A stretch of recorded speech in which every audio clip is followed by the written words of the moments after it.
وَإِذْ تَقُولُ لِلَّذِي أَنْعَمَ اللَّهُ عَلَيْهِ وَأَنْعَمْتَ عَلَيْهِ أَمْسِكْ عَلَيْكَ زَوْجَكَ وَاتَّقِ اللَّهَ وَتُخْفِي فِي نَفْسِكَ مَا اللَّهُ مُبْدِيهِ وَتَخْشَى النَّاسَ وَاللَّهُ أَحَقُّ أَنْ تَخْشَاهُ فَلَمَّا قَضَى زَيْدٌ مِّنْهَا وَطَرًا زَوَّجْنَاكَهَا لِكَيْ لَا يَكُونَ عَلَى الْمُؤْمِنِينَ حَرَجٌ فِي أَزْوَاجِ أَدْعِيَائِهِمْ إِذَا قَضَوْا مِنْهُنَّ وَطَرًا وَكَانَ أَمْرُ اللَّهِ مَفْعُولًا۔ ترجمہ کنزُ العرفان۔ اور اے محبوب یاد کرو جب تم اس سے فرما رہے تھے جس پر اللہ نے انعام فرمایا اور جس پر آپ نے انعام فرمایا کہ اپنی بیوی اپنے پاس روک رکھ اور اللہ سے ڈر، اور تم اپنے دل میں وہ بات چھپا رہے تھے جس کو اللہ ظاہر کرنے والا تھا، اور تمہیں لوگوں کا اندیشہ تھا، اور اللہ اس بات کا زیادہ حقدار ہے کہ تم اس سے ڈرو۔ پھر جب زید نے اس سے حاجت پوری کر لی تو ہم نے آپ کا اس کے ساتھ نکاح کر دیا تاکہ مسلمانوں پر ان کے منہ بولے بیٹوں کی بیویوں سے نکاح کرنے میں کچھ حرج نہ رہے جب ان سے اپنی حاجت پوری کر لیں، اور اللہ کا حکم پورا ہو کر رہتا ہے۔ تفسیر صراط الجنان۔ اس آیت میں جس واقعے کی طرف اشارہ فرمایا گیا ہے اس کا خلاصہ یہ ہے کہ حضرت زید بن حارثہ رضی اللہ تعالیٰ عنہ کو اللہ تعالیٰ نے اسلام کی عظیم دولت سے نواز کر ان پر انعام فرمایا، اور حضور پر نور صلی اللہ علیہ وسلم نے انہیں آزاد کر کے اور ان کی پرورش فرما کر ان پر انعام و احسان فرمایا۔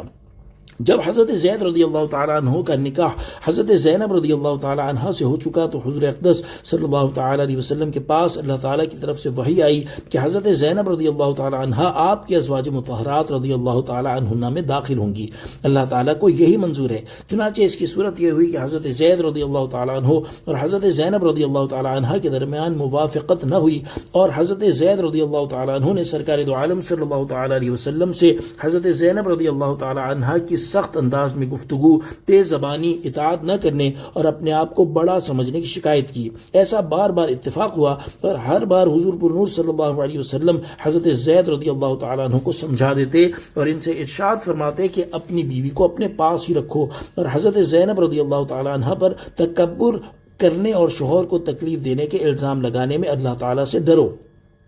تاجدار رسالت صلی اللہ علیہ وسلم حضرت زید رضی اللہ تعالیٰ عنہ پر یہ ظاہر نہیں فرماتے تھے کہ حضرت زینب رضی اللہ تعالیٰ عنہ کے ساتھ تمہارا گزارا نہیں ہو سکے گا اور طلاق ضرور واقع ہوگی، اور اللہ تعالیٰ انہیں ازواج مطہرات رضی اللہ تعالیٰ عنہن میں داخل کرے گا، اور اللہ تعالیٰ کو یہ بات ظاہر کرنا منظور تھی۔ جب حضرت زید رضی اللہ تعالیٰ عنہ نے حضرت زینب رضی اللہ تعالیٰ عنہ کو طلاق دے دی تو رسول کریم صلی اللہ تعالیٰ علیہ وسلم کو لوگوں کی طرف سے اعتراض کیے جانے کا اندیشہ ہوا کہ اللہ تعالیٰ کا حکم تو حضرت زینب رضی اللہ تعالیٰ عنہ کے ساتھ نکاح کرنے کا ہے، اور ایسا کرنے سے لوگ تانا دیں گے کہ نبی اکرم صلی اللہ علیہ وسلم نے ایسی عورت کے ساتھ نکاح کر لیا جو ان کے منہ بولے بیٹے کے نکاح میں رہی تھی۔ اس پر آپ کو لوگوں کے بے جا اعتراضات کی پرواہ نہ کرنے کا ارشاد فرمایا گیا۔ حضرت زینب رضی اللہ تعالی عنہ کی عدت گزرنے کے بعد ان کے پاس حضرت زید رضی اللہ تعالی عنہ رسول کریم صلی اللہ تعالی علیہ وسلم کا پیام لے کر گئے، اور انہوں نے سر جھکا کر کمال شرم و ادب سے انہیں یہ پیام پہنچایا۔ حضرت زینب رضی اللہ تعالی عنہ نے کہا کہ میں اس معاملے میں اپنی رائے کو کچھ بھی دخل نہیں دیتی، جو میرے رب عز و جل کو منظور ہو میں اس پر راضی ہوں۔ یہ کہہ کر وہ بارگاہ الہی عز و جل میں متوجہ ہوئیں اور انہوں نے نماز شروع کر دی، اور یہ آیت نازل ہوئی۔ حضرت زینب رضی اللہ تعالی عنہ کو اس نکاح سے بہت خوشی اور فخر ہوا، اور سرکار دو عالم صلی اللہ علیہ وسلم نے اس شادی کا ولیمہ بہت وسعت کے ساتھ کیا۔ صلو علی الحبیب صلی اللہ تعالی علی محمد صلی اللہ تعالی علیہ وآلہ وسلم۔